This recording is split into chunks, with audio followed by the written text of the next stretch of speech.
Hi everyone, welcome to the channel Elevate NCERTs. आज हम पढ़ेंगे क्लास 6 एनसीईआरटी का first chapter the earth in our solar system. ये chapter में हम टॉपिक्स पढ़ेंगे। पहले है सेलेस्टियल बॉडीज, फिर आएंगे गैलेक्सी और यूनिवर्स। सेलेस्टियल बॉडीज जितने भी चीज़ें आसमान में होते हैं, जैसे कि स्टार्स है, प्लैनेट्स है, सैटेलाइट्स है, एस्टेरॉइड्स है, मीटेरॉइड्स है, जितने भी चीज़ें आसमान में होते हैं उन्हें हम सेलेस्टियल बॉडीज कहते हैं। ऐसे सेलेस्टियल बॉडीज जिसके पास खुद की हीट एंड लाइट होती है, ओके, ऑफ देयर ओन, उन्हें हम कहते हैं स्टार्स। ठीक है। और ऐसे सेलेस्टियल बॉडी जिसके पास खुद की हीट और लाइट नहीं होती, उनको हम बोलते हैं प्लैनेट्स। ठीक है। प्लैनेट्स रिवॉल्व करते हैं अराउंड द सन। ये सन है और इसके अतराफ घूमते हैं प्लैनेट्स। ठीक है।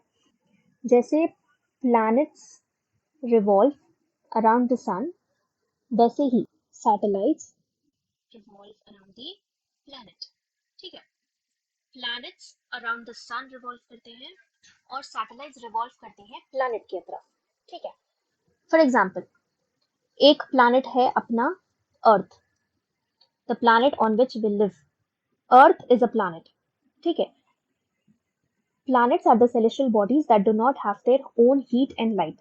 ठीक है। इसीलिए वो स्टार्स पर डिपेंडेंट होते हैं अपनी हीट एंड लाइट के लिए। ठीक है। फॉर एग्जाम्पल, अर्थ एक प्लैनेट है जिसके पास खुद की हीट एंड लाइट नहीं है। अब अर्थ डिपेंडेंट रहेगा एक स्टार पे जो कि है sun. Sun is a star. अब सन इज अ स्टार मतलब उसके पास खुद की हीट एंड लाइट रहती।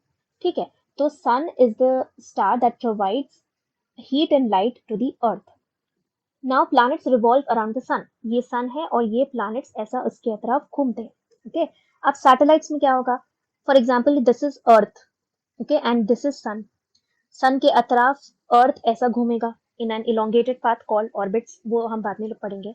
अब अर्थ के अतराफ भी एक ऑर्बिट होता है जिसमें घूमता है moon, because moon is the only satellite of earth. Earth के पास एक ही सैटेलाइट है जिसका नाम है मून। ये जो चीज है, सन बीच में है और उसके अतराफ घूम रहे हैं प्लैनेट्स, उसको हम बोलते हैं सोलर सिस्टम। 8 प्लैनेट्स है और सन उसका हेड है, centre of the solar system है।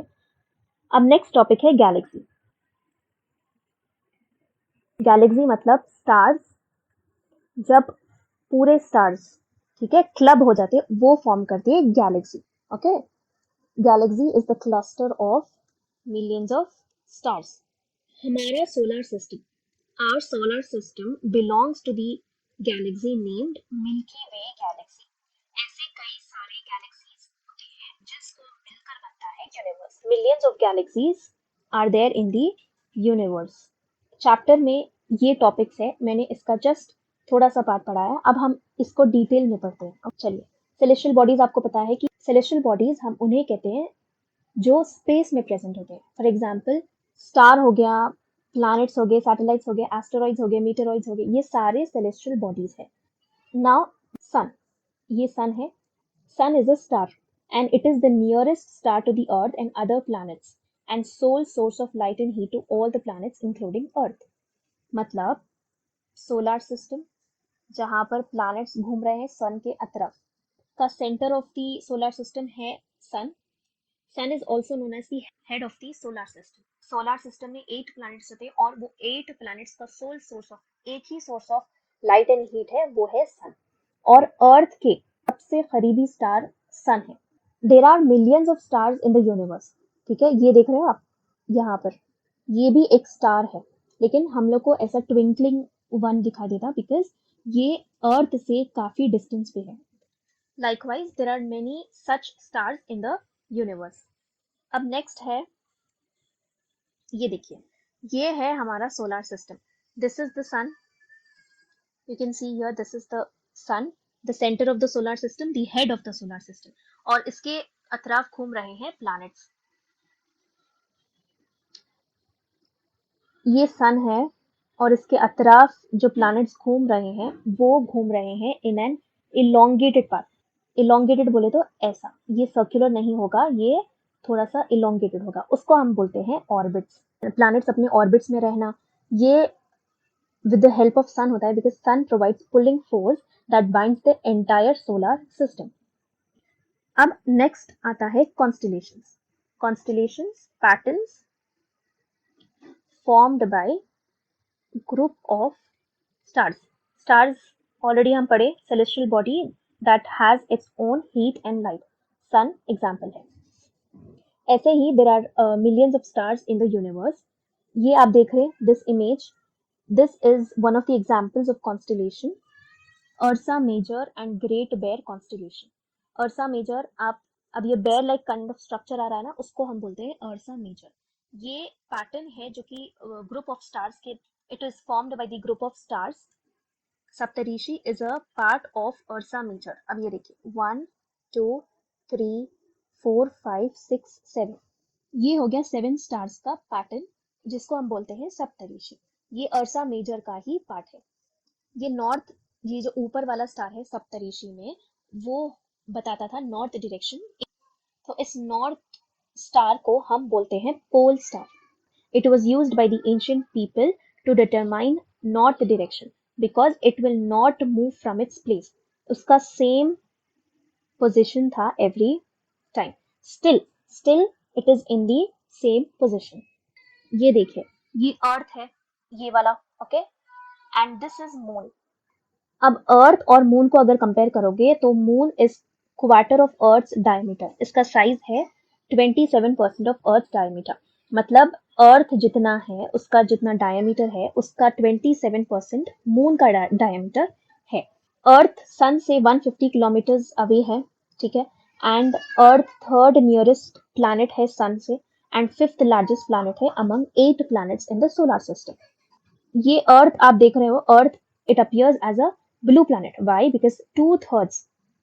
Because two-third of Earth's surface is covered with water. इसीलिए इसको बोला जाता है blue planet. इसको हम unique planet भी बोलते हैं because पूरे 8 planets में से it is only the Earth where life is possible because it has air and water. Air and water क्या है? एक आदमी को जीने के लिए इसकी नेसेसिटीज है. अब मून की तरफ आप देखोगे तो मून पे लाइफ नहीं पॉसिबल है. Life is not possible on moon because it has mountains, plains and depressions. Okay, जहां पर लाइफ पॉसिबल नहीं है. You can see here, see यहाँ पर मून है, ये वाला चाहिए, ये पूरा डिप्रेशन है. ओके, सो मून पे लाइफ पॉसिबल नहीं है. Fact related to other planets. This is Jupiter, the largest planet. Saturn है, Uranus है, Neptune है. यहाँ पर Jupiter पे, Saturn पे और Uranus पे you can see rings here. This one, ये वाला rings, ये वाला rings made up of small debris. Debris मतलब छोटे छोटे pieces of rock होते हैं. ओके, ये छोटे छोटे pieces of rock से बने होते हैं. अर्थ से आप वो रिंग्स देख सकते हो through the help of telescopes. Okay, this is a telescope. Celestial bodies में हमने अब तक कवर किया स्टार्स. स्टार्स में सन हो गया, कॉन्स्टलेशंस हो गया. कॉन्स्टलेशंस क्या थे? Patterns formed by the group of stars. Planets हो गए. प्लैनेट्स में 8 प्लैनेट्स के बारे में हम पढ़ेंगे. 8 प्लैनेट्स होते हैं. 8 प्लैनेट्स क्या क्या होते हैं? Mercury, Venus, Earth, Mars, Jupiter, Saturn, Uranus, Neptune. These are 8 planets in the solar system. ठीक है. अर्थ के बारे में हम स्पेसिफिकली पढ़े because Earth is the planet on which we live. Venus is called Earth's twin. Venus का shape and size Earth से बहुत ज्यादा similar है. Okay, because that is why it is known as Venus is known as Earth's twin. Mercury is the closest planet to the sun and Jupiter is the largest planet in the solar system. Saturn has rings, Uranus also has rings and Jupiter also has rings. ठीक है, ये हो गए हमारे 8 planets. 8 planets हो गया. सन पढ़ लिया हमने, सन हो गया, सोलर सिस्टम हो गया. अब आते हैं हम सैटेलाइट्स पे. सैटेलाइट्स मतलब satellites, just like planets revolve around the sun, satellites revolve around the planets. Okay, ये हो गया सन. यहाँ पर फर्स्ट इमेज में देखिए आप, ये हो गया सन. सन के अतराफ घूम रहा था अर्थ. in an elongated path called orbits. ठीक है, orbits. अब ये हो गया अर्थ. अब अर्थ की भी एक ऑर्बिट रहती है. ओके, अर्थ की भी एक ऑर्बिट रहती है जिसमें घूमता है मून. यहाँ से एक रेवोल्यूशन कंप्लीट करने के लिए वो लेगा 27 days. It takes exactly the same time to complete its own one spin. मतलब यहाँ पर जैसे moon is revolving around the earth, it revolves it, खुद में भी वो घूमता, इसीलिए we can see only one side of the moon. पूरा मून नहीं दिखाई देता, only one side of the moon दिखाई देता है, because 27 days moon completes one revolution around the earth, and it takes exactly 27 days to complete its own one spin. Moon हो गया natural satellite. Human made satellites भी होते हैं, artificial satellites developed by scientists, और अर्थ तक satellites को पहुंचाते हैं थ्रू रॉकेट्स, और अर्थ की ऑर्बिट में उसको प्लेस करते हैं, and it can be used for communication and getting information about the space. अब ये देखिए, मून में आपको फुल मून भी होता है एंड न्यू मून भी होता है. What is the difference between the two? Full moon बोले तो एक पूरा moon, one side of the moon is completely visible to us. इसे हम पूर्णिमा भी कहते हैं, और ये मून सिर्फ महीने में सिर्फ एक ही बार हमें दिखाई देगा. अब ये देखिए, ये हो गया न्यू मून, इसको हम अमावस्या भी कहते हैं. फुल मून के 14 डेज के बाद हमें न्यू मून दिखता है. ओके, न्यू मून में नाइट स्काई बहुत ही ज्यादा अच्छे से दिखती है. Now coming to next topic, asteroids and meteoroids. The pink one you can see here are asteroids which is known as asteroids belt. ये जुपिटर और मार्स के orbit, these are the orbits of Mars and Jupiter respectively. Asteroids are tiny bodies. ये देख रहे हैं आप, these are asteroids. See this one. Scientist का ये मानना था कि पहले एस्टेरॉइड्स प्लैनेट्स थे, but millions of years ago it exploded. Okay, they exploded and turned into these structures. Next comes meteoroids. This is meteoroid in space. Okay, it is rock-like structure. Rock-like structures है revolving around the sun. Asteroids and meteoroids both revolves around the sun. Meteoroids जो एक rock-like structure है, जब वो space में रहता है उनको हम बोलते हैं meteoroids. ठीक है. Meteoroids, Earth, ये Earth है. Okay, this is Earth. जब अर्थ के वो नजदीक आता, due to friction with air, okay, they will start burning, or it will appear as a flash of light. Then it is known as meteor. Meteoroids get converted into meteor. Now when this meteor जब earth surface को वो hit कर देती, it will create a hollow, एक depression, एक गड्ढा बना देती, then that meteor is known as meteorite. Simple है. जब स्पेस में रहती उसको बोलते हैं मीटियोरॉइड. जब अर्थ के करीब आती, फ्रिक्शन विद एयर होता, तो वो हो जाता बर्न और फ्लैश ऑफ लाइट की तरह दिखता, उसको बोलते हैं मीटियोर. मीटियोर हिंदी में टूटता हुआ तारा जिसे बोलते हैं. ठीक है. अब मीटियोर अर्थ को हिट करेगा, गड्ढा बनाएगा, डिप्रेशन बनाएगा, उसको बोलेंगे मीटियोराइट. और हमारा सोलर सिस्टम पार्ट है मिल्की वे गैलेक्सी का. Milky Way galaxy is one of the examples of galaxies in the universe.